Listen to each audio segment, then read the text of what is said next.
নাম দিয়েছে নিকাহে মিসিয়াত। কোন কি নাম? সবাই বলেন কি নাম? আজকে আপনারাও সবাই হুজুর হয়ে গেছে। এমন তো আজকে সবাই হুজুর, কি সুন্দর ড্রেস পরে আসছে। হুজুর মানে মহোদয়, সম্মানিত ব্যক্তিদেরকে আরবে হাদরাতাক বলা হয়। ওটা থেকে আমরা ফার্সিতে হুজুর বলি। এই যে যারা বসছেন সবাই সুন্দর পোশাক পরে বসছেন, মন গুলা নরম আছে। এই যে একটা বিবাহ চালু হয়েছে নিকাহে মিসিয়া, এটা কেমন বিবাহ? মেয়ে নিজে বলবে এই করে টাকা দিলাম, যতদিন তোরে আমার ভালো লাগবে তোর সঙ্গে আমি ঘর করব। এইরকম চুক্তিভিত্তিক বিবাহের নাম নিকাহে মিসিয়া, যা পরিষ্কার মুসলমানদের জন্য হারাম। ঠিক কিনা বলে? এরপরে তাকায় দেখবেন দাজ্জাল আসার আগে নারীদের ভিতরে সৌন্দর্যের প্রতিযোগিতা বেড়ে যাবে। এখনকার সময়ে সারা বাংলাদেশে বাড়লেও পবিত্র সাতক্ষীরার জমিনে সুন্দরী কোন প্রতিযোগিতা হয় না।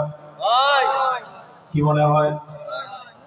সাজগোজের প্রতিযোগিতা, কে কার চেয়ে বেশি সাজতে পারে, এগুলো এখন আছে না নাই?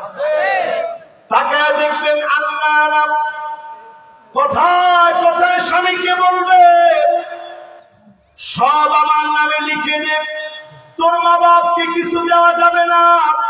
এইবার কে মহিলা সারা বাংলাদেশে থাকলেও সাতক্ষীরাতে না।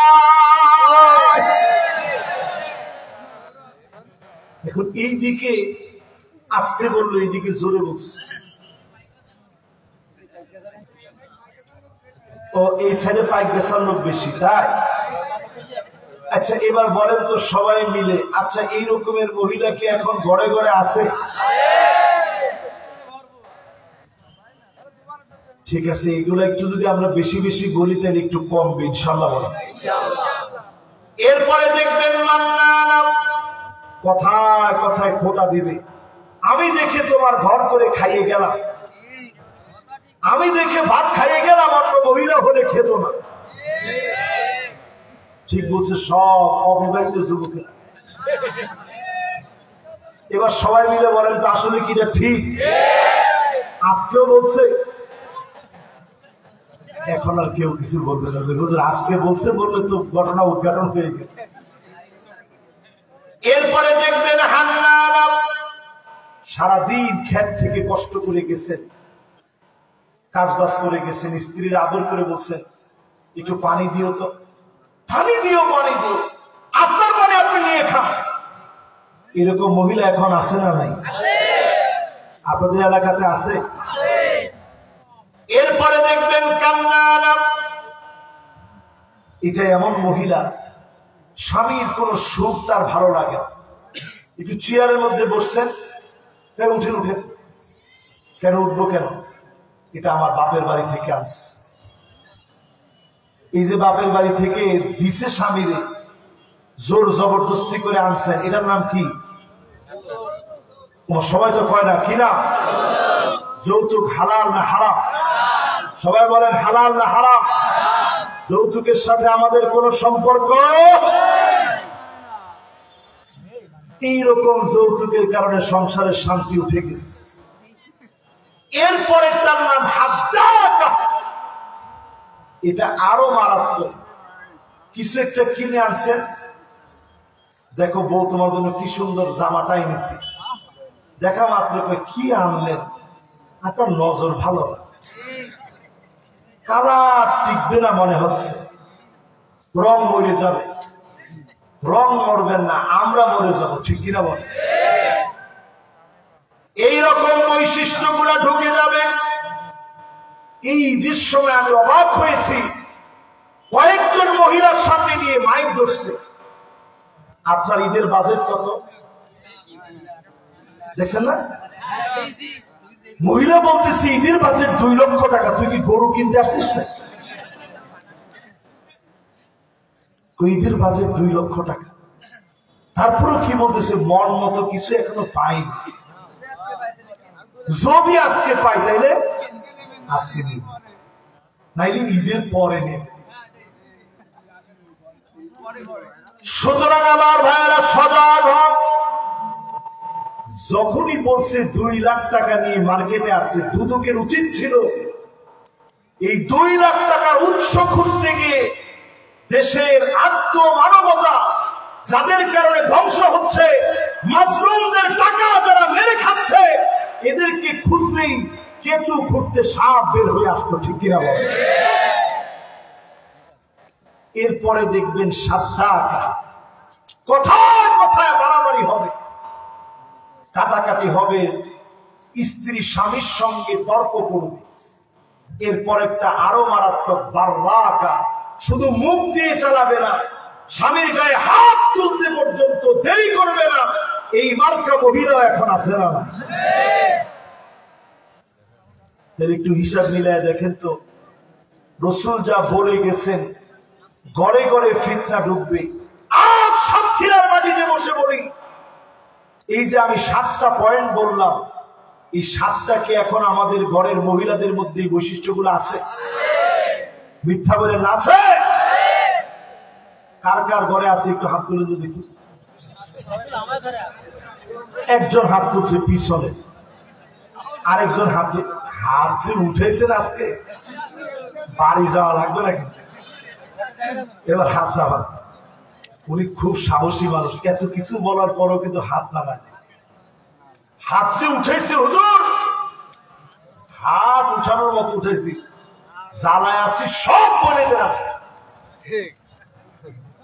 এবার যদি প্রশ্ন করি, আমার ঘর আপনার ঘর এমন হলো কেন? আল্লাহর নবীর ঘরে প্রায় দিন খাবার থাকতো না, চুলার মধ্যে আগুন ছিল না, ঘরের ভিতরে শান্তি ছিল। আমার আপনার ঘর শান্তিতে ভরে যাবে শুধু আজ থেকে কয়েকটা আমল করবেন, যিনি আমার আপনার ঘরে শান্তি দিয়ে ভরপুর করে দিবেন, তিনি কি?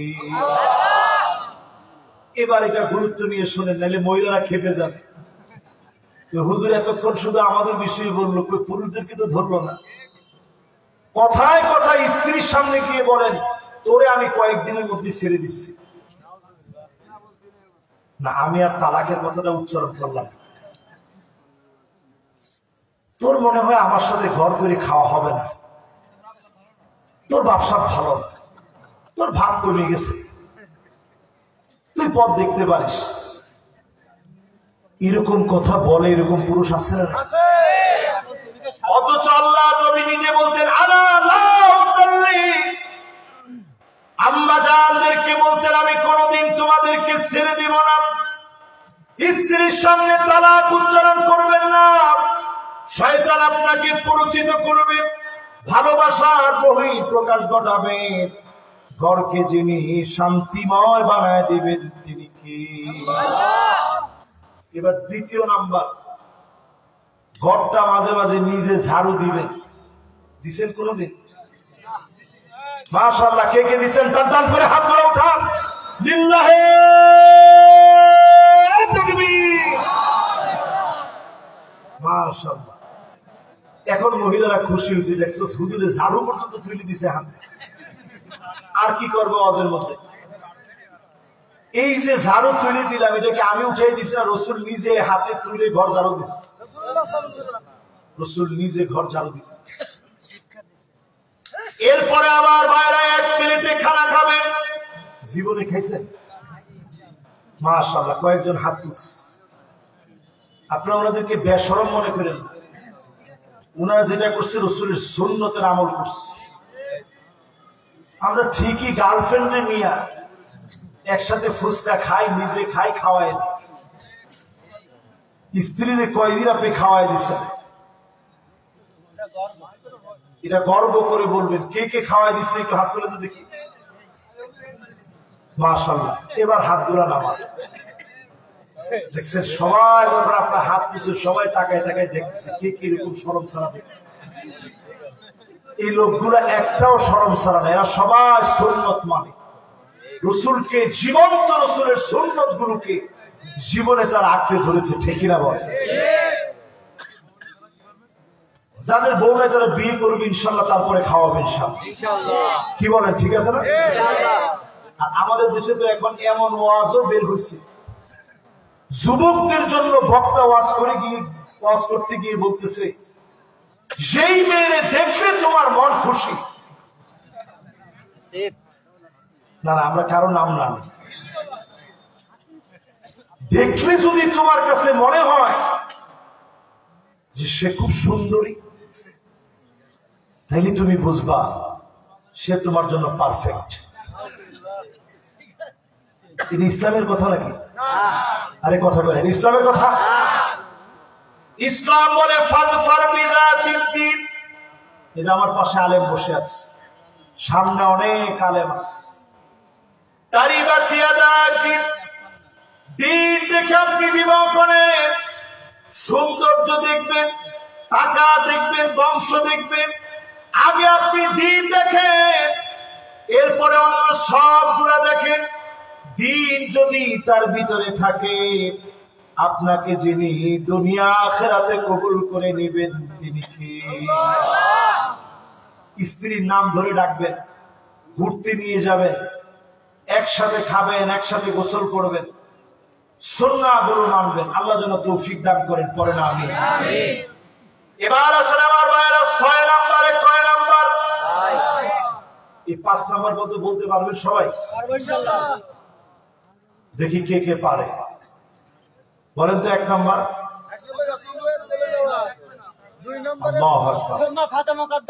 এত সুন্দর মনোযোগ আছে আপনাদের। 2 নাম্বার, আপনি আরবি মুখস্থ করলেন কেমনে? সুবহানাল্লাহ, আরবি মুখস্থ করছেন কেমনে? হুজুর আপনি বলেছেন আমি শুনেছি, এভাবে মুখস্থ করে ফেলছে। সুবহানাল্লাহ। এবার 3 নাম্বারটা বলেন তো দেখি। ঠান্ডা জনিত মহামারী। 4 নাম্বারটা বলেন তো দেখি।